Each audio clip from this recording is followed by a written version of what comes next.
وأشهد أن لا إله إلا الله وحده لا شريك له تعظيما لشأنه وأشهد أن محمدا عبده ورسوله الداعي إلى رضوانه اللهم صل عليه وعلى آله وأصحابه وإخوانه.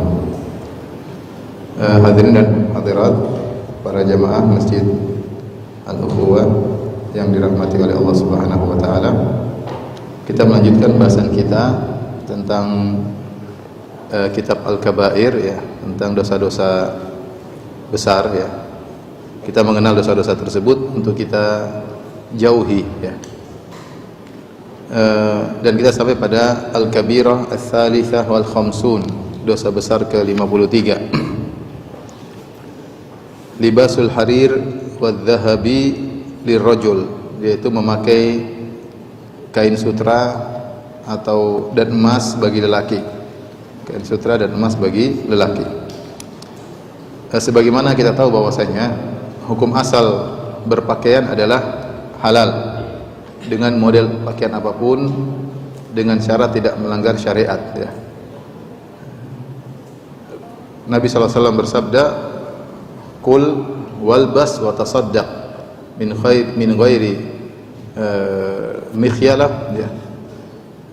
Hendaknya engkau berpakaian, makan, keluarkan atau bersedekahlah, ya. Yang penting jangan sombong, wala saraf, dan jangan berlebih-lebihan. Jangan berlebih-lebihan. Jadi hukum asal kita memakai baju apa saja boleh, ya, selama mengikuti peraturan tersebut yang tidak boleh dilanggar. Di antaranya kita tidak boleh memakai pakaian syuhrah. Pakaian syuhrah yaitu pakaian yang tampil beda, yang menjadikan kita tersohor, membuat orang perhatian terhadap kita, ya. Nabi sallallahu alaihi wasallam bersabda, "Man labisa libasa syuhrah fid dunya albasahu libasal madallah yaumal qiyamah." Siapa yang memakai pakaian ketenaran di dunia, maka Allah akan membuat dia memakai pakaian kehinaan di akhirat kelak. Libasus syuhrah, pakaian ketenaran tersebut bisa jadi modelnya sama tetapi terlalu mahal sehingga menarik perhatian, atau terlalu murah, rusak, jelek, sengaja pakai baju seperti itu, bukan karena nggak punya baju, tapi sengaja pakai baju yang lusuh, yang kumal sehingga menarik perhatian. Itu juga namanya libas syuhrah. Jadi terlalu mahal nggak boleh, terlalu jelek juga tidak boleh, tapi pakailah yang sedang-sedang. Di antara libas syuhrah adalah modelnya yang aneh. Modelnya yang aneh sehingga menarik perhatian. Mungkin harganya biasa tapi modelnya apa? Aneh, bukan merupakan model baju yang biasa dipakai oleh masyarakat. Untuk hal ini maka perubahan zaman merubah hukum, ya. Ya, seperti di zaman Nabi sallallahu alaihi wasallam dahulu orang memakai imamah. Nabi memakai imamah yang diputar. Di Saudi kita bicara, misalnya di Madinah, di Mekah. Kemudian orang memakai izar dan rida seperti pakaian ihram, ya. Seperti itu zaman Nabi sallallahu alaihi wasallam. Tapi zaman sekarang di sana enggak ada yang pakai lagi begitu untuk orang-orang Saudi, ya. Sehingga mereka pakai baju biasa, pakai jubah, pakai thawb. Kalau ada yang pakai rida dan izar tentu akan menarik perhatian. Ya. Jadi mengenai model ini bisa berubah-ubah, ya. Bisa jadi daerah zaman Indonesia dahulu orang mungkin pakai baju tertentu aneh, tapi sekarang orang sudah banyak pakai maka tidak jadi masalah. Tetapi tidak boleh terlalu mahal dan tidak boleh terlalu murah. Yang penting jangan menarik perhatian. Lihatlah Nabi sallallahu alaihi wasallam pakaiannya sama dengan para sahabat, ya. Sampai kalau ada orang gharib, orang jauh datang menemui Nabi sallallahu alaihi wasallam, dia bingung, Muhammad yang mana? Dia bingung. Karena Nabi sallallahu alaihi wasallam pakaiannya sama dengan yang lainnya. Sehingga setiap orang datang, Muhammad yang mana? Muhammad yang mana? Akhirnya para sahabat minta kepada Nabi agar dibuat tempat yang tinggi. Jadi kalau Nabi duduk kelihatan dia duduk sallallahu alaihi wasallam dan para sahabat di bawahnya, supaya orang kalau datang orang gharib, orang asing datang langsung tahu itu Rasulullah sallallahu alaihi wasallam. Di antara cerita yang menakjubkan ketika Nabi sallallahu alaihi wasallam berhijrah bersama Abu Bakar radhiyallahu taala anhu menuju Madinah. Dan penduduk kota Madinah banyak yang tidak pernah melihat Nabi sallallahu alaihi wasallam. Mereka sudah dengar tentang Muhammad, tapi mereka tidak pernah melihat Nabi sallallahu alaihi wasallam. Sehingga ketika masuklah Abu Bakar dan Nabi sallallahu alaihi wasallam berdua, banyak orang menyangka Abu Bakar lah Muhammad sallallahu alaihi wasallam. maka mereka mempersilahkan Abu Bakar, Nabi diam-diam aja. Kenapa? Karena Nabi tidak punya ciri khusus dari sisi pakaian. Dia berpakaian sama seperti yang lain. Ya. Jadi hukum asal kita berpakaian bebas, tapi pakaian dipakai masyarakat selama tidak melanggar syariat. Di antara pelanggaran syariat adalah memakai pakaian apa? Syuhrah. Kemudian di antaranya misalnya sudah kita bahas pada pertemuan lalu, untuk laki-laki tidak boleh isbal. Tidak boleh isbal. Sunnahnya adalah tidak isbal. Ya. Kemudian di antaranya adalah untuk laki-laki jangan memakai pakaian yang mirip dengan pakaian apa? Wanita. Ini pakaian untuk wanita jangan dipakai oleh laki-laki. La'anallah al-mutasyabbihin minar rijal bin nisa wal mutasyabbihat minan nisa bir rijal. Allah melaknat para lelaki yang meniru-niru wanita, dan Allah melaknat wanita meniru-niru apa? Lelaki. Kemudian di antaranya juga dilarang adalah bagi laki-laki tidak boleh pakai emas dan tidak boleh pakai sutra. Tidak boleh pakai emas dan tidak boleh pakai sutra. Karena emas dan sutra adalah untuk perhiasan dan laki-laki bukan untuk itu ya. Kalau wanita diperbolehkan, justru mereka butuh kain sutra dan mereka butuh emas karena mereka perlu untuk berhias untuk lelaki. Lelaki itu bukan sifat lelaki. Adapun selain itu silahkan pakai jenis kain ini, jenis kain itu, yang penting tidak warna ini, warna itu, nggak ada masalah ya. Model begini, model begitu, yang penting tadi jangan pakaian syuhrah, jangan isbal, kemudian jangan dari sutra atau ada emasnya.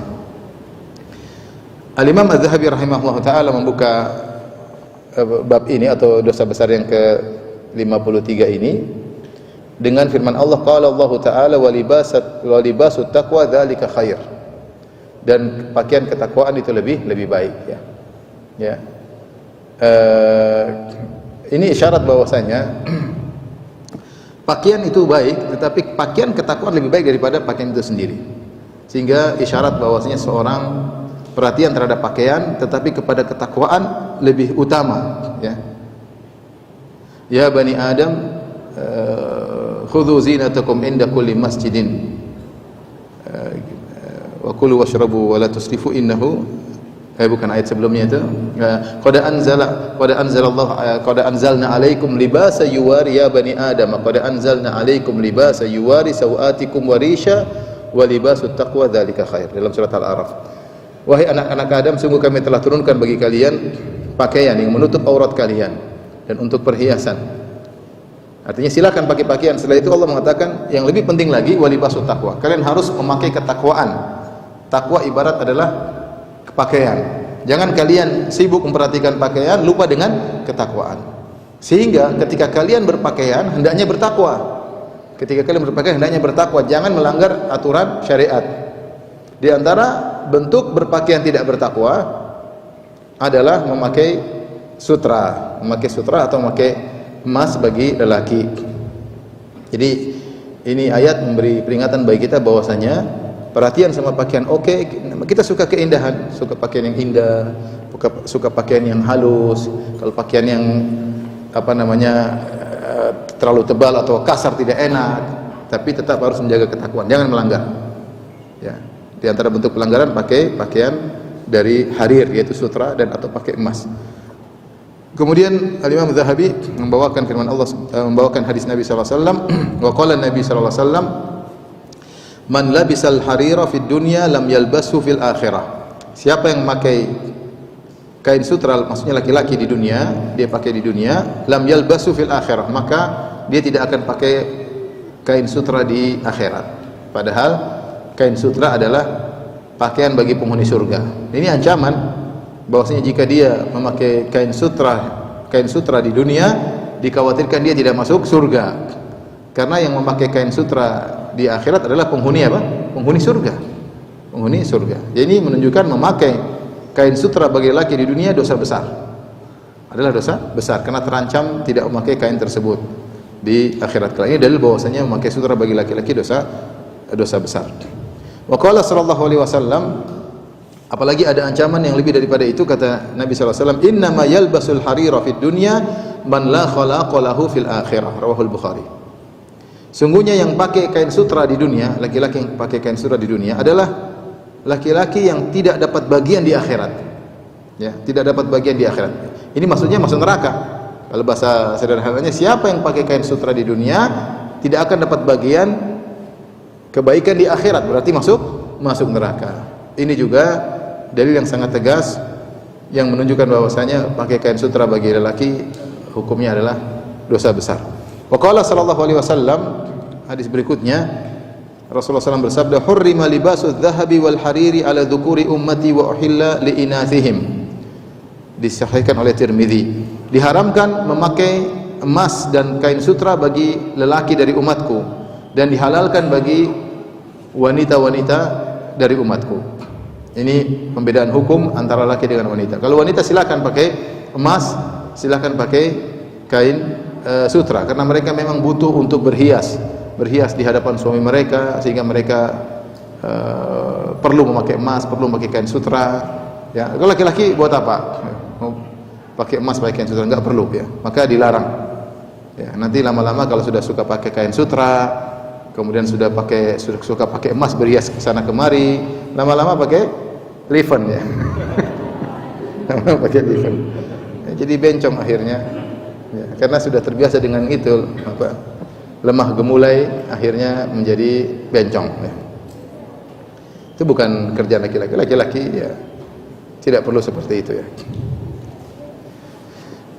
Jadi ini beda antara hukum laki-laki dan hukum wanita. Kemudian hadis berikutnya, wa qala Hudzaifah, berkata Hudzaifah radhiyallahu taala anhu, nahana an-nabiy sallallahu alaihi wasallam an nashraba fi aniyati adh-dhahabi wal fiddah.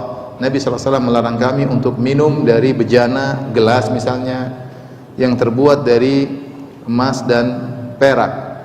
Wa an na'kula min fiha, dan juga dilarang kita untuk makan dari bejana yang terbuat dari emas dan perak. Wa an lubsi al-hariri wa dibaj, dan juga dilarang untuk menggunakan kain sutra, baik kain sutra yang lembut ataupun kain sutra yang tebal. Wa an najlisa alaihi, dan kami dilarang untuk duduk di kain sutra. Ya, duduk di kain sutra. Rawahul Bukhari, hadis riwayat Bukhari. Laki-laki enggak boleh pakai seperti ini ya. Selain laki-laki tidak pantas untuk berhias seperti itu, akan memunculkan kesombongan ya. Akan munculkan apa? Kesombongan ya. Punya tempat duduk dari sutra ya. Kemudian piringnya dari emas, bahkan mungkin toiletnya dari emas.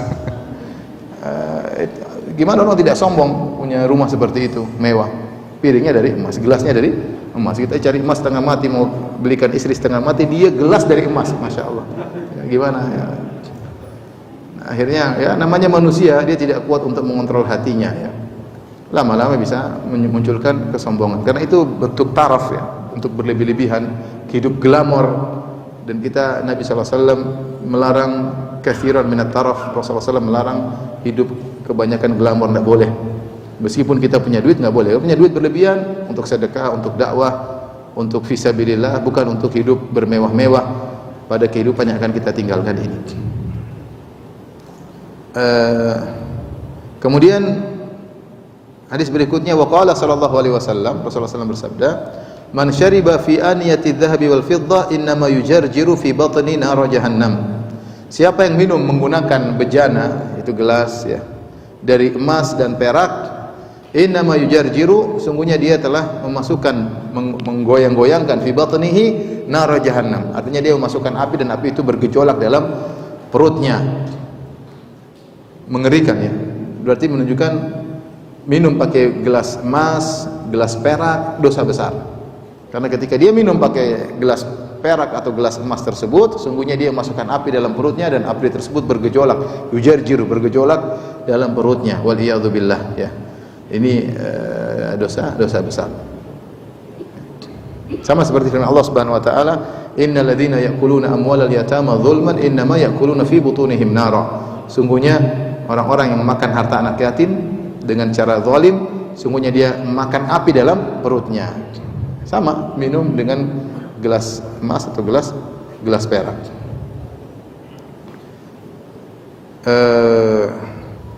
Ini menunjukkan menggunakan emas dan perak untuk makan dan minum ya, hukumnya dosa besar. Kemudian kata Al-Imam Az-Zahabi rahimahullah taala, wa thabata annahu rakhasa fil harir lil hakkah fi miqdari arba'i asabi', dan telah valid dari Nabi sallallahu alaihi wasallam bahwasanya beliau membolehkan menggunakan bagi laki-laki kain sutra kalau lagi sakit gatal-gatal. Boleh. Ini boleh. Kalau orang badannya gatal, kalau pakai baju biasa dia gatal-gatal, maka dia boleh pakai baju sutra, enggak apa-apa. Ini namanya darurat. Ini namanya apa? Darurat. Diperbolehkan pakai kain sutra. Demikian juga wa fi maqdar arba'i asabi'. Demikian juga kain sutra dengan ukuran 4 jari. Jadi kira-kira berapa senti ini lebarnya. Kalau kita ada kain sutra dipakai ukuran 4, ini diperbolehkan. Ya, datang dalam hadis, nah Nabi sallallahu alaihi wasallam anil harir illa muqatta'an. Nabi sallallahu alaihi wasallam melarang menggunakan sutra kecuali terpisah-pisah. Terpisah-pisah. Jadi misalnya bagian sutra di sini 4 jari. Nanti di bawah lagi 4 jari ukurannya. Di bawah lagi 4 jari. Di belakang sini 4 jari. Tidak jadi masalah. Tapi jangan sutra seluruhnya, atau jangan sampai sutra mendominasi. Tidak diperbolehkan. Adapun kalau muqatta'an terpisah-pisah maka tidak jadi masalah. Faman labisa khal'atal harir au kal lautata az-zarkash au turuz al-dhahabi au hawaisa al-dhahabi faqad dakhala fil wa'id al-madhkur wa fussiqa bidzalik. Kemudian beliau menyebutkan contoh-contoh pakaian yang ada di zaman beliau seperti khal'at al-harir. Saya enggak tahu khal'ah ini maksudnya apa ya. Artinya suatu pakaian yang terbuat dari sutra ya.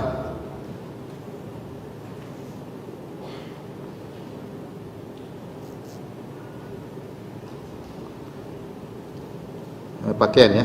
Barang saya pakai pakaian dari sutra atau kallautatal zarkash, maknanya adalah penutup kepala, yaitu songkok terbuat dari apa? Sutra. Ini songkok tapi dipakai sutra, atau imamah dari kain sutra, ini semua tidak boleh. Au turuza az-zahab. Turuz az-zahab maksudnya baju yang dihias dengan bordiran emas. Laki-laki sini tahu, sini bordiran emas ya. Tidak boleh. Ya. Au hawais az-zahab. Hawais maksudnya adalah semacam hizam, yaitu semacam apa namanya? Sabuk ya.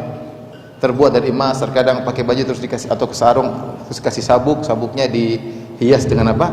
Emas ya, untuk mengikat sesuatu pakai emas, maka ini semua tidak boleh.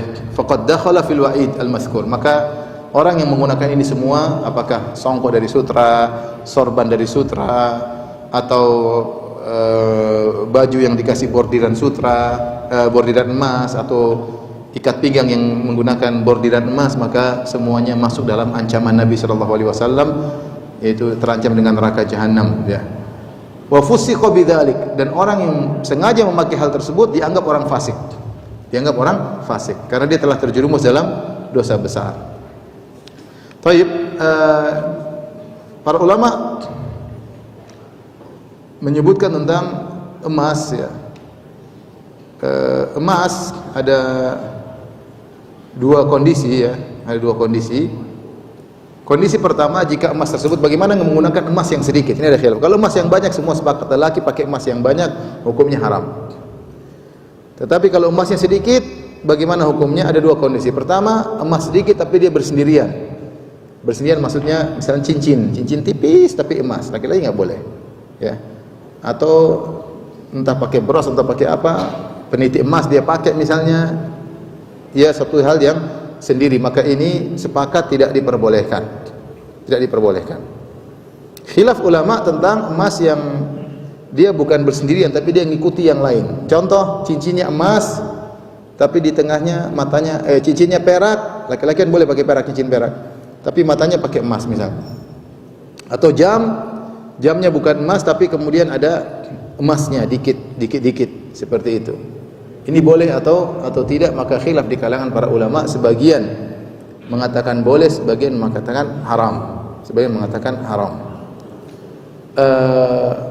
Yang lebih hati-hati seperti pendapat Syafi'iyah, semuanya tidak boleh, lebih hati-hati. Semua yang ada bau-bau emas kita laki-laki jangan pakai. Ini emas palsu, emas asli ya, bukan suatu yang berwarna emas. Suatu yang berwarna emas dan cerita itu tidak jadi masalah ya.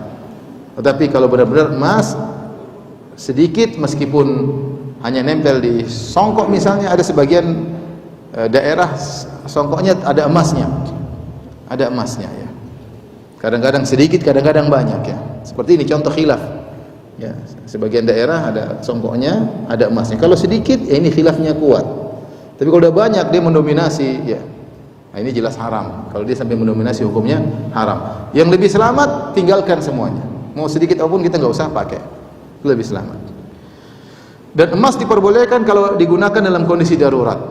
Seperti ada seorang sahabat namanya kalau tidak salah Arfajah radhiyallahu taala anhu, ketika dalam sebuah peperangan dia terluka, hidungnya terpotong. Kemudian dia akhirnya menggunakan hidung terbuat dari perak. Dia pasang hidung perak ya. Ternyata perak tersebut mengeluarkan bau yang tidak enak. Akhirnya dia ganti dengan emas. Emas mungkin tidak cepat mengalami perubahan bau ya. Sehingga dia pakai emas dan Nabi membiarkan, Nabi tidak melarang. Dari sini para ulama mengatakan dan para salaf melakukannya. Kalau orang giginya misalnya patah, dia pakai gigi emas, boleh ya. Gigi emas boleh kalau memang itu diperlukan. Tapi saya rasa zaman sekarang tidak seperti zaman dulu. Dahulu orang pakai gigi emas karena keperluan. Karena tidak ada yang kuat seperti emas dan tidak menimbulkan bau. Sekarang alhamdulillah teknologi canggih, orang tidak pakai emas, pakai gigi yang mirip dengan gigi. Sekarang pakai emas malah lucu dilihat ya. Ya, tetapi tidak boleh pakai gigi emas untuk bergaya. Jadi kalau ngobrol selalu senyum.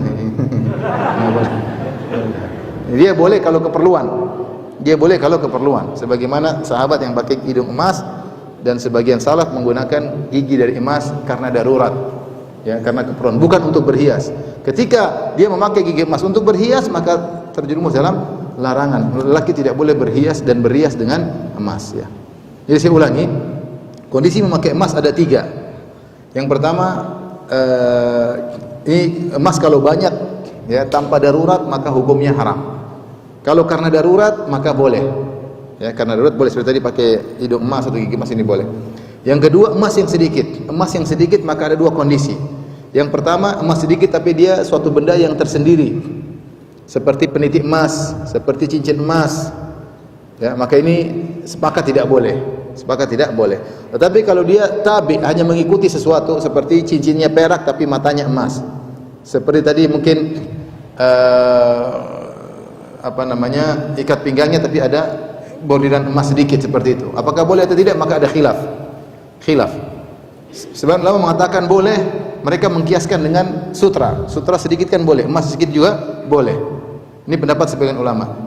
Pendapat yang lain mengatakan tidak boleh secara mutlak. Di antaranya pendapat ulama Syafi'iyah. Makanya Al-Imam Zahabi, dan dia bermadzhab Syafi'i, dia mengatakan semuanya haram. Termasuk baju ada bordiran emasnya, ikat pinggang ada bordiran emasnya, kata Imam Zahabi haram secara mutlak meskipun cuma sedikit, karena dia bermadzhab dengan madzhab Syafi'i dan lebih hati-hati. Wallahu taala alam bishawab.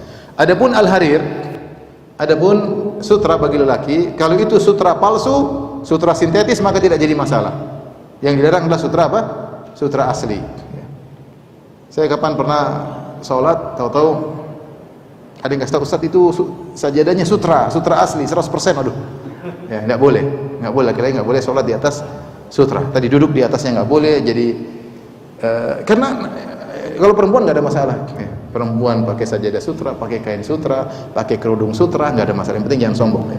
Tapi kalau laki-laki tidak boleh. Nah, sutra bagi laki-laki kalau sutranya sintetis maka boleh. Yang tidak boleh sutra asli. Yang kedua, kalau sutranya sedikit maka boleh secara mutlak, dan ini dipilih oleh Syekhul Islam Ibnu Taimiyah meskipun bukan karena kebutuhan. Karena tadi dalam hadis nahan Nabi SAW anil harir illa muqatta'an. Nabi melarang menggunakan sutra kecuali terpisah-pisah. Beda dengan emas. Emas yang pendapat yang lebih kuat sedikit pun tidak boleh. Kalau sutra, meskipun tidak ada keperluan, kita ingin punya baju sutra, misalnya baju sutra ternyata kantongnya sutra, tapi yang lainnya bukan sutra ya. Ternyata ininya sutra, misalnya cuma sininya aja ya. Atau ternyata ininya sutra, tapi yang lain apa? Tidak, maka ini tidak jadi masalah meskipun tidak ada kebutuhan. Adapun kalau karena kebutuhan, karena darurat seperti penyakit gatal-gatal, boleh pakai sutra seluruhnya, tidak ada masalah. Nah, ini bedanya. Jadi beda tipis antara emas dengan perak. Kalau emas hanya boleh kalau darurat, ya. Adapun kalau tidak darurat sedikit pun tidak boleh menurut pendapat yang kuat. Kalau sutra, kalau meskipun tidak perlu tapi pingin punya sutra yang penting sedikit-sedikit, maka tidak jadi masalah. Wallahu taala alam bisawab. Hati-hati kita menjauh dari hal-hal seperti ini. Jadi kalau orang beli emas, misalnya beli jam ternyata ada apa? Emasnya. Ini warna emas ya, bukan emas ya. Ada emasnya sini, misalnya ada emas. Dia tanya, Ustaz apa hukumnya? Boleh atau tidak? Kalau bermadzhab Syafi'i apa? Tidak boleh. Tidak boleh. Lebih hati-hati tidak usah. Lebih hati-hati tidak usah. Taib al-kabir rabi'a wal khamsun, dosa besar yang ke-54. Al-abdul abiq wa nahwuhu, hamba yang kabur, hamba sahaya, itu budak yang kabur dan yang semisalnya. Qala Nabi sallallahu alaihi wasallam, Rasulullah SAW bersabda, "Idza abiqal abdu lam tuqbal lahu salatun." Jika budak kabur dari majikannya, maka tidak diterima salatnya. Maksudnya apa? Para ulama menjelaskan salatnya sah tetapi tidak ada pahalanya. Artinya kewajiban dia untuk salat sudah gugur, namun tidak diterima salatnya. Sama seperti seorang yang minum khamr tidak diterima salatnya 40 hari. Dia tetap wajib salat. Jangan dibilang percuma Ustaz, tidak diterima 40 hari, mending saya tidak salat. Enggak, kamu harus tetap salat tapi tidak ada apa? Pahalanya. Seperti man ata arrafan fasa'alu an syai'in lam tuqbal lahu salatun arba'ina yauman. Siapa yang pergi ke dukun bertanya-tanya tentang sesuatu kepada dukun tersebut, tidak diterima salatnya 40 hari karena dia pergi ke dukun. Maksudnya apa? Dia tetap wajib salat dan salatnya sah, tidak perlu diulang, tetapi tidak ada pahalanya. Tidak ada pahalanya, ya. Jadi ada ibadah-ibadah yang jika dikerjakan sah tapi nggak ada pahalanya, tapi tidak ada pahala. Contoh seperti seorang berhaji dengan menggunakan uang haram. Dia menggunakan uang haram, hasil haram, kemudian dia kerja di instansi ribawi, kemudian dia kumpulkan hasil riba, bekerja sudah lama, ini dia gunakan untuk berhaji. Dia gunakan berhaji, dia pergi ke sana, pergi kemari, sini ya, kemari ya. Maka ini kata para ulama, hajinya sah, dia tidak perlu haji lagi, tapi tidak diterima oleh Allah Subhanahu wa taala. Hajjuka ghairu mabrur, hajimu bukan haji yang mabrur. Kalau dahulu para ulama sebagian ulama mengatakan kalau ada orang berhaji dengan harta curian, dengan harta haram, dia naik onta, kemudian dari onta dia pergi ke Mina, bermalam mabit di Mina tanggal 8, kemudian dengan ontanya pun dia pergi ke Arafah, kemudian wukuf di Arafah dengan ontanya, kemudian dia pergi ke Mina lagi, mabit di Mina, kemudian semuanya, maka yang haji ontanya. Dia tidak, ya. Kenapa? Karena tidak diterima, diterima ya, tidak diterima. Kenapa? Karena dari uang yang haram. Jadi ada beberapa ibadah dikerjakan sah, kewajiban gugur, namun tidak diterima pahalanya oleh Allah Subhanahu wa taala. Ada yang memang tidak diterima ibadahnya, seperti sabda Nabi sallallahu alaihi wasallam, la yaqbalullahu salata ahadikum idza ahdatsa hatta yatawadda. Allah tidak menerima salat salah seorang dari kalian jika dia berhadas. Orang salat tanpa wudu, salatnya bukan cuma pahala yang tidak diterima, salatnya tidak sah, maka harus diulang. Tapi maksud dari hadis ini, salatnya sah tetapi tidak ada pahalanya, tidak ada pahalanya. Dalam hadis yang lain, waqala ayyuma abdin abiqa faqad bari'at minhu dhimmah, ya. Siapa yang seorang hamba yang kabur dari majikannya, maka terlepaslah tanggung jawab atau penjagaan Allah Subhanahu wa taala darinya, ya.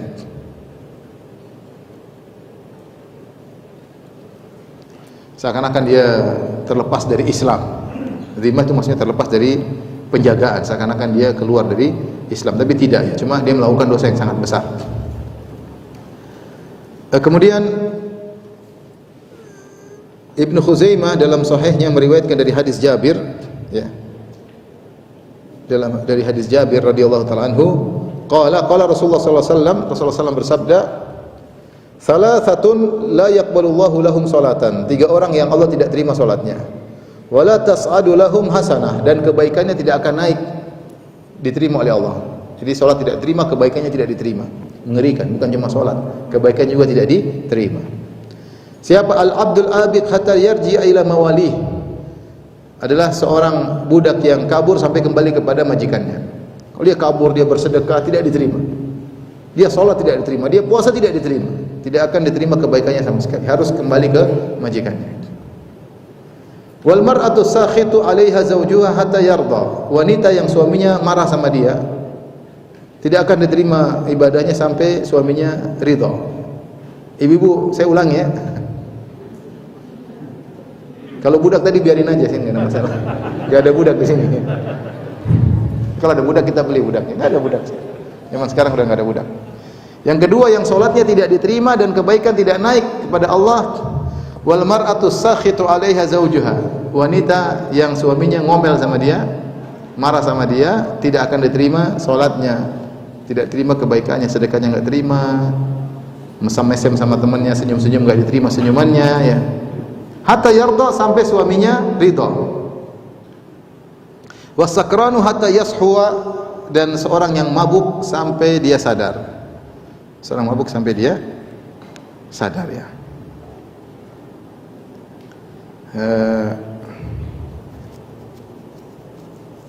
Ini apa namanya?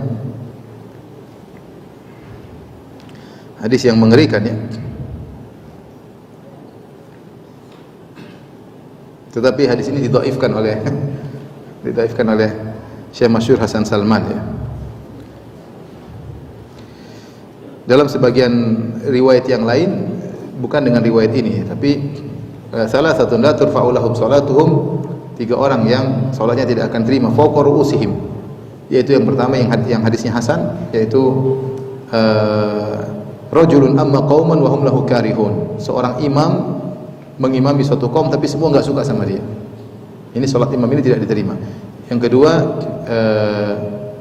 rajulun imra'atun batat wa zawjuha 'alaiha karih, seorang wanita yang tidur tapi suaminya jengkel sama dia. Ini salatnya tidak diterima. Yang ketiga, al-akhwani mutasariman, 2 orang yang saling bertengkar. Ini salat juga tidak diterima. Tapi intinya seorang waspada. Saya nasihatkan kepada ibu-ibu agar mencari keridhaan suami mereka ya. Mau masuk surga gampang, yang penting suami ridha, maka insyaallah masuk surga ya. Permasalahan kecil jangan dibesar-besarkan. Kalau suami punya salah dimaafkan ya. Jangan mendengar bisikan syaitan untuk menimbulkan pertengkaran di antara seorang wanita dan suaminya, dan syaitan sangat bangga kepada anak buahnya yang bisa menjadikan suami istri bercerai. Syaitan sangat bangga, oleh karenanya dia mengerahkan segala kemampuannya untuk membuat istri jengkel sama suami atau suami jengkel sama istri. Seperti dalam hadis sahih Muslim, inna iblis wada'a arsyahu 'alal ma, thumma ba'atha yab'athu sarayahu. Iblis meletakkan singgasananya di atas air, di atas laut, kemudian dia pun mengirim pasukannya untuk menggoda manusia. Yang paling hebat godaannya paling dekat dengan iblis. Sampai ada yang datang, fayaju ahaduhum, ada yang lapor pada iblis, ya iblis saya sudah begini. Kata iblis, belum hebat. Terus ada yang lapor, saya sudah begini, kata iblis belum. Sampai ada satu yang datang lapor, la azalu bi hatta farraqtu bainahu wa baina imra'atihi. Aku terus menggodanya sampai aku ceraikan dia dari istrinya. Maka iblis mengatakan, ni'ma anta, engkau setan yang hebat ya. Setan yang hebat. Maka jangan sampai kita termakan propaganda syaitan, iblis yang ingin keluarga kita terpecah. Oleh karena di antara bentuk sihir yang Allah sebutkan dalam Al-Quran, yufarriquna bihi bainal mar'i wa zawjihi. Dengan sihir tersebut mereka bisa memisahkan antara suami dan istri. Jadi syaitan senang suami istri cerai, dukun pun senang suami istri apa? Cerai. Maka kita jangan sampai termakan propaganda syaitan. Para lelaki bersabar, jangan suka emosi, jangan sedikit-sedikit kamu saya cerai. Wanita juga jangan cari masalah, nantang, ceraikan aku.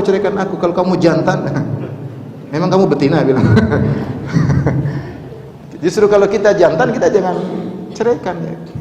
Kita bukan perempuan yang sedikit-sedikit apa? Ngomel enggak. Sedikit emosional ya. Jadi laki-laki jangan mudah untuk terpancing emosi, perempuan juga jangan mancing-mancing apa? Emosi ya. Dan hati-hati para wanita-wanita yang memprovokasi teman-temannya untuk minta cerai dari suaminya. Hati-hati, ini dosa besar ya. Sudah pernah kita bahas. Intinya para wanita berusaha untuk mencari keridhaan suaminya ya, agar sholatnya diterima. Kalau suaminya tidur dalam kondisi ngomel sama dia dan dia cuek aja ya, suaminya ngomel dia cuekin aja dan dia yang bersalah, maka sholatnya tidak diterima sampai suaminya memaafkan. Baik, yang menjadi perhatian kita dalam hadis ini yaitu seorang hamba yang kabur, sholatnya tidak terima, kebaikannya tidak diterima sampai dia kembali kepada majikannya, kepada tuannya. Kemudian wa fil mustadrak, dalam mustadrak Al-Hakim min hadithi Ali radhiyallahu ta'ala anhu marfu'an, dari hadis Ali bin Abi Thalib secara marfu', kata Nabi sallallahu alaihi wasallam, la'anallah man tawalla ghaira mawalihi. Allah melaknat seorang yang berwala kepada selain majikannya. Jadi kabur, dia kerja sama majikan yang lain. Ini budak ya. Budak ini kabur, kemudian dia kerja sama majikan yang lain, maka ini dilaknat oleh Allah Subhanahu wa taala. Kemudian wa fil mustadrak ala syarti syaikhain, dan dalam mustadrak Hakim dengan kriteria Sahih Bukhari dan Sahih Muslim, min hadithi Fadhalah ibni Ubaid marfu'an, jadi hadis Fadhalah bin Ubaid radhiyallahu ta'ala secara marfu', thalathatun la tus'alu anhum, 3 perkara jangan ditanya tentang mereka, 3 orang yang jangan ditanya tentang mereka. Artinya mereka ini parah, hukumannya berat, mereka orang binasa, enggak usah tanya tentang mereka karena saking parahnya kondisi mereka. Siapa yang pertama? Rajulun faraqal jamaah wa asa imamahu wa mata asian.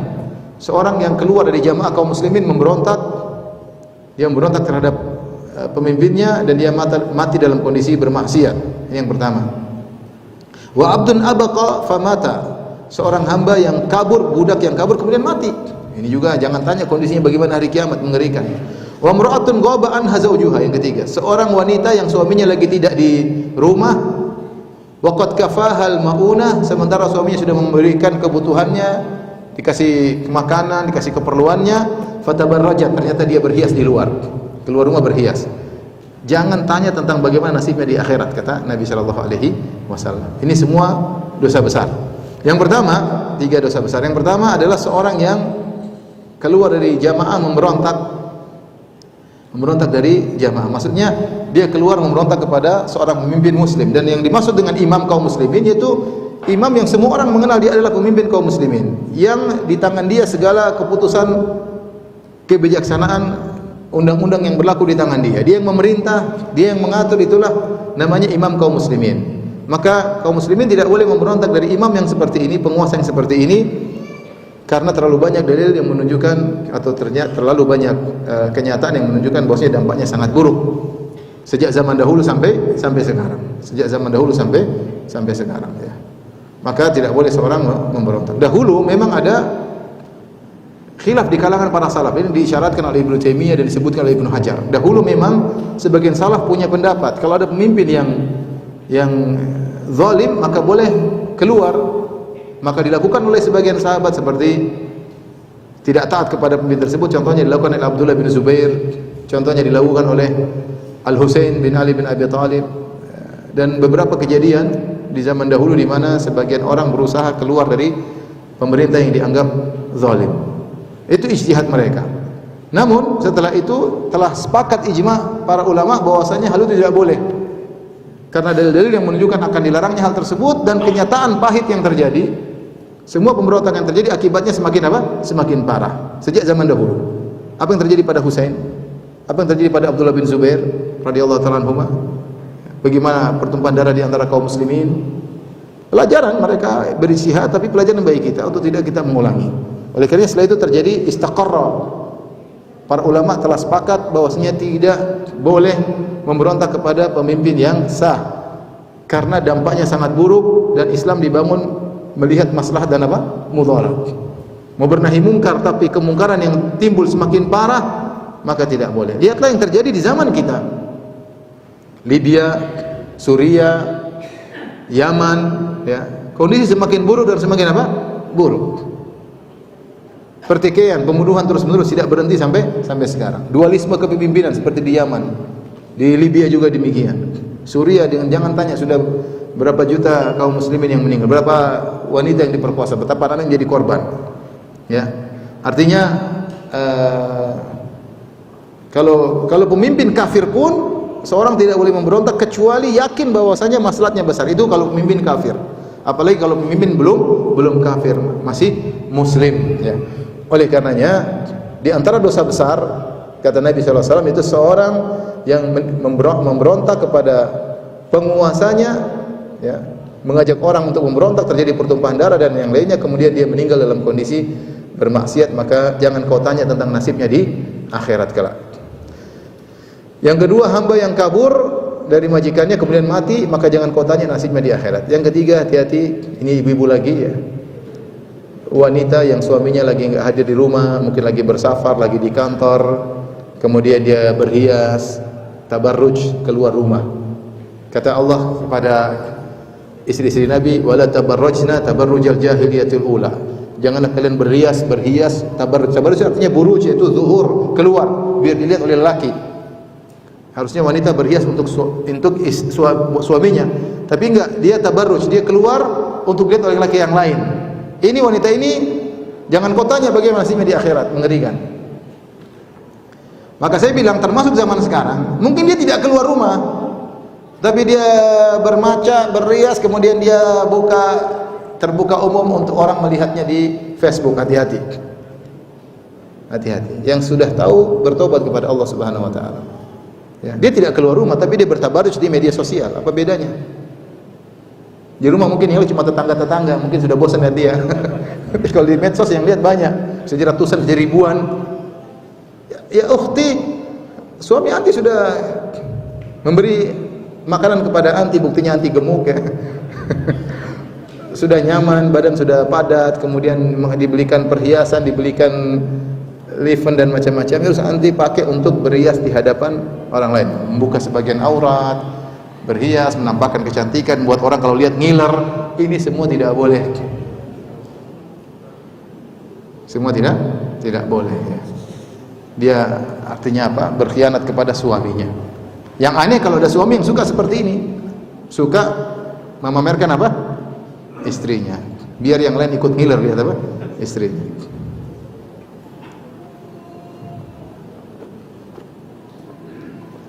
Kemarin ada orang yang tanya sama saya, Ustaz, gimana Ustaz? Kita kerja, kita lihat wanita lain cantik, istri orang. Saya bilang, kamu buat apa lihat istri orang? Menderita kamu lihat istri orang. Cantik istri orang, bukan istrimu. Kamu ngiler, nggak bisa kamu makan itu istri orang. Nggak bisa. Hanya menderita. Ya mau enak ya lihat istri sendiri, bisa dinikmati. Kalau istri orang mau diapain? Ngiler doang. Menderita, sakit hati, pulang lihat istri jelek, aduh. Yang menderita saya, menderita kamu sendiri. Semakin kita mengubah pandangan, semakin menderita. Menderita. Terus gimana Ustaz? Kelihatan itu bukan pandangan. Ini orang tanya kerja di kantor, dia pemimpin. Makanya orang-orang cantik sering lewat di depan dia. Saya bilang, kamu menderita, menyiksa diri. Baik, jadi hati-hati ibu-ibu, jangan sampai ya seperti itu ya. Sudah dikasih keperluan oleh suaminya, kemudian digunakan untuk berhias untuk orang lain. Dosa berikutnya al-kabira al-khamisah wal khamsun. Dosa besar ke-55. Man dzabaha li ghairillahi ta'ala. Ini sudah sering dibahas dalam kitab tauhid, yaitu menyembelih untuk selain Allah Subhanahu wa taala. Kata Al-Imam Zahabi, mithlu an yaqul, seperti dia berkata, bismi sayyidi syekh. Saya menyembelih atas nama syekh ini, senama sayyid saya, itu orang yang saya muliakan. Ini hukumnya haram dan ini dosa besar, bahkan kesyirikan. Qala Allah Ta'ala, Allah berfirman, wala ta'kulu mimma lam yuzkar ismullahi alaihi wa innahu lafisqun. Janganlah kalian memakan dari sembelihan yang tidak disebut nama Allah padanya, dan itulah perbuatan kefasikan. Dosa besar. Kemudian Al-Imam Adz-Dzahabi rahimahullah membawakan hadis Al-Ala bin Abdurrahman an abihi an Hani maula Aliyin, dari Hani maula Ali, anna Aliyan, bahwasanya Ali bin Abi Thalib radhiyallahu anhu berkata, qala ya Hani, kata Ali, wahai Hani, madza yaqulun nas, apa sih yang diomongkan oleh orang-orang? Qala yad'una anna indaka ilman min Rasulillah la tudhiruhu. Orang-orang bilang ada isu disebar oleh masyarakat bahwasanya engkau Ali bin Abi Thalib punya ilmu dari Nabi yang kau sembunyikan, tidak kau tampakkan. Ada ilmu khusus. Kadang-kadang orang-orang Syiah bilang itu, kita punya ilmu khusus untuk Ahlul Bait khusus. Ini dusta semuanya, dusta ya. Ini bantahannya hadis ini. Katanya engkau Ali punya ilmu khusus yang Nabi sampaikan, yang kau tidak sampaikan kepada manusia. Fastakhraja sahifatan min sayfihi fiha. Maka beliau mengeluarkan sebuah sahifah atau lembaran dari pedangnya, yaitu dia simpan dalam pedangnya yang tadi sarung pedang atau di pedangnya ya. Fiha hadza ma sami'tuhu min Rasulillah.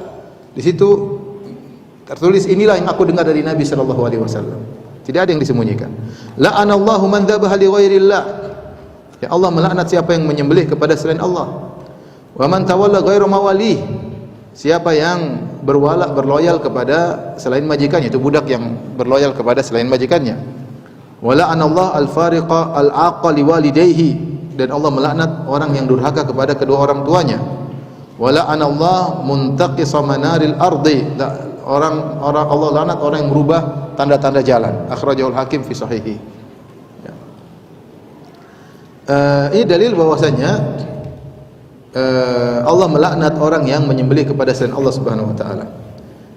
Wa qala sallallahu alaihi wasallam, hadis yang berikutnya, la'anallahu man dzabah li ghairillah bi isnadin jayyid min hadithi Ibn Abdullah bin Abbas. Hadithi Abdullah bin Abbas radhiyallahu ta'ala anhuma.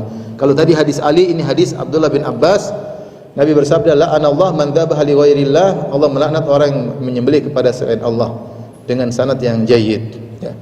Ini menunjukkan bahwasanya menyembelih kepada selain Allah adalah dosa besar ya. Bahkan syirik. Ya, sebagaimana sering kita bahas dalam kitab tauhid ya. Bahwasanya menyembelih hanya untuk Allah Subhanahu wa taala. Ya, fasholli li rabbika wanhar. Salatlah hanya untuk Rabbmu dan sembelihlah hanya untuk Rabbmu. Alhamdulillah syiar menyembelih untuk Allah banyak. Kita akikah menyembelih untuk Allah Subhanahu wa taala. Kita kurban menyembelih untuk apa? Allah Subhanahu wa taala. Kita hajian, hadyu, kita menyembelih untuk Allah Subhanahu wa taala. Kita bayar dam juga ketika melakukan pelanggaran dalam hajian juga menyembelih untuk Allah Subhanahu wa taala. Syiar haji, lihat jutaan jemaah haji, banyak di antara semuanya atau kebanyakan mereka menyembelih untuk Allah pada hari haji. Manusia di mana-mana kemudian melaksanakan kurban untuk Allah Subhanahu wa taala. Adapun yang menyembelih untuk selain Allah maka terjerumus dalam kesyirikan. Menyembelih untuk jin, menyembelih untuk arwah ya. Dan ini banyak terjadi, sebagian orang ingin buka perusahaan di sebagian daerah-daerah, maka masyarakatnya mempersyaratkan. Ini saya pernah ditanya masalahnya. Saya beberapa kali ditanya, Ustaz kita ingin buka proyek di suatu daerah, masyarakatnya minta kita untuk menyembelih untuk roh mereka atau roh nenek moyang mereka. Bagaimana? Memang tidak boleh. Mau kasih duit tapi jangan nyembelih. Ustaz, yang mereka minta nyembelih babi, mau babi, mau kucing, enggak boleh. Enggak boleh. Nyembelih untuk selain Allah hukumnya apa? Syirik. Hukumnya syirik. Nyembelih untuk dukun, dukun persyaratkan kalau ingin barang kembali atau ingin melet seseorang nyembelih, ini juga hukumnya syirik akbar ya. Seperti untuk misalnya untuk menghilangkan bencana ya, seperti ketika ada dulu sempat ketika gunung ingin meledak, ada yang kasih ide bagaimana kalau nyembelih kerbau di tengah kota agar tidak jadi meledak ya. Atau menyembelih untuk Nyi Roro Kidul supaya dia tidak ngamuk, tidak bikin ombak yang banyak. Ini semua kesyirikan. Semua menyembelih kepada selain Allah adalah kesyirikan. Termasuk menyembelih atas nama disebutkan oleh Az-Zahabi, menyembelih di kuburan dengan nama syekh di atas kuburan. Ini terjadi. Mungkin kita bilang masa ada, saat ada. Ini ada. Az-Zahabi bukan ngarang, ini ada. Orang mengagungkan mungkin ulama atau siapa di suatu kuburan, dia ambil kambing, dia sembelih di situ dengan nama syekh. Dia sembelih. Ini dosa besar, bahkan syirik bisa mengeluarkan seorang dari Islam ya. Makanya saya sering bilang, kalau antum jalan dari Mekah ke Madinah atau dari Madinah ke Mekah, antum lihat betapa banyak gunung dibelah untuk jadi jalan. Gunung dibelah untuk jadi apa? Jalan. Gunung dibelah lagi. Kita lihat potongan gunung itu ada untuk jadi jalan. Sampai antum pergi ke Mina, antum lihat gunung dibor untuk jadi terowongan Mina. Tapi enggak ada satu ekor ayam pun yang disembelih, enggak ada. Ya. Enggak ada telur yang dipecahkan untuk apa?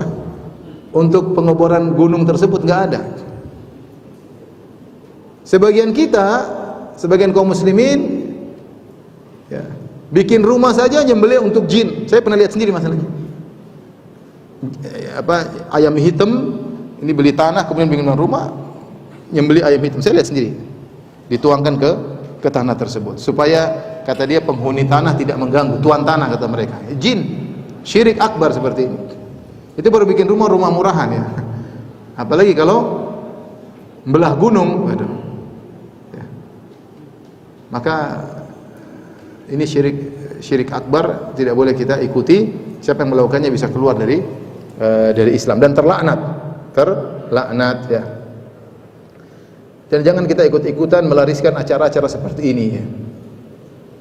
Jangan ya. Tradisi-tradisi yang terkait dengan sebenarnya harus dijauhi. Kalau kamu orang Islam, jauhi. Kalau kamu bukan orang Islam, silakan. Kalau orang Islam, kamu orang Islam dong. Tradisi gini tidak boleh kamu jalankan, harus ditinggalkan. Kalau kamu bukan orang Islam, tafadhal, silakan masing-masing. Ya. Jangan kita ikut ini tradisi masyarakat, bikin acara rame-rame, nanti orang rame ini acara tahunan, ini tontonan wisata, enggak, haram kalau bagi orang Islam. Kalau bukan orang Islam, tafadhal, silakan. Baik, berikutnya, subhanallah, sebagian kejadian kita tahu, sempat sebar di YouTube bagaimana. Saya lihat 2 kali. Yang pertama yang kambing disembelih di pinggir pantai, kemudian darahnya tidak langsung disiksa kambing tersebut. Ini sampai kesakitan, dibiarkan. Ya Allah, ini apa? Tradisi apa seperti ini? Bikin musibah ya. Satu lagi divideokan juga tradisi ayam disembelih, kemudian darahnya disebarin di, ya Allah, ini apa ini? Penyiksaan terhadap ayam. Fa idza dzabhtum fa asinu dzibhah. Kata Nabi SAW, kalau kalian nyembelih, caranya yang baik, bukan disiksa gitu, dibiarkan kambing menderita, dibiarkan ayam menderita. Tradisi yang rusak yang harus ditinggalkan ya. Tidak semua tradisi nenek moyang kita harus kita ikuti, kecuali nenek moyang kita sahabat Nabi SAW baru. Ya. Nenek moyang kita tidak semuanya baik, ada yang baik, ada yang enggak baik. Ya, mereka juga mungkin dulu tidak ngerti ya. Yang buruk, tidak sesuai dengan syariat Islam, harus dijauhi bagi orang Islam. Taib, dosa besar berikutnya al-kabirah sadisa wal khamsun ya. Dosa besar yang ke 56. Man ghayyara manaral ardi, siapa yang merubah batas-batas tanah. Yang dimaksud batas tanah ini ada 2. Maksudnya batas yang membedakan tanah si fulan dengan tanah si fulan, batas kepemilikan ini tidak boleh dirubah. Siapa yang merubah, maka dia terjerumus dalam dosa besar, terlaknat. Dan terlaknat, apalagi dia mengambil tanah orang, maka dia akan binasa pada hari kiamat kelak. Ini tafsir yang pertama, merubah batas-batas tanah sehingga yang tadinya milik A jadi milik B. Yang kedua adalah merubah tanda-tanda jalan. Surabaya belok kiri dibikin belok kanan, belok kiri belok kanan, akhirnya kemana? Ke Papua akhirnya. Ini orang udah nggak ngerti, dibohongi orang, ketipu, senang ketawa-ketawa ya. Ini nggak boleh, ini nggak boleh. Menyesatkan orang ini tidak diperbolehkan. 2 orang yang melakukan ini terlaknat. Pertama, merubah patok tanah, tanda-tanda batas kepemilikan tanah.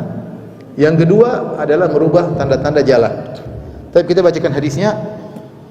Kata Imam Zahabi rahimahullah taala, lu'ina fi hadithi Ali radhiyallahu taala anhu anin Nabi sallallahu alaihi wasallam. Telah dilaknat, kita sebutkan dalam hadis Ali bin Abi Thalib sebelumnya, yaitu orang melaknat wa la'ana Allah muntaqisa manaril ardi. Allah melaknat orang yang merubah tanda pemilikan, dikurangi atau dirubah ya, milik orang dikurangi ya. Kemudian juga wa rawahu Amr bin Abi Amr an Ikrimah an Ibni Abbas radhiyallahu ta'ala dari Ibnu Abbas qala Rasulullah sallallahu alaihi wasallam la'ana Allah man dzabaha li ghairillah. Kata dari hadis Ibnu Abbas, kata Rasulullah SAW, Allah melaknat orang yang menyembelih kepada selain Allah. La'ana Allah man ghayyara tukhumal ardi. Allah melaknat orang yang merubah tanda-tanda tanah. Tukhum ada yang mengatakan tanda-tanda tanah ya. Sama. Batas-batas tanah. La'ana Allah man kamahal a'ma anis sabil. Allah melaknat orang yang menyesatkan orang buta dari jalan, ditipu, dibohongin, orang buta enggak melihat, dibohongin. La'ana Allah man sabba walidayhi. Allah melaknat orang yang mencaci maki kedua orang tuanya. La'ana Allah man amila amala qaumi Lut. Allah melaknat orang yang homoseksual yang mengerjakan perbuatannya kaum Lut.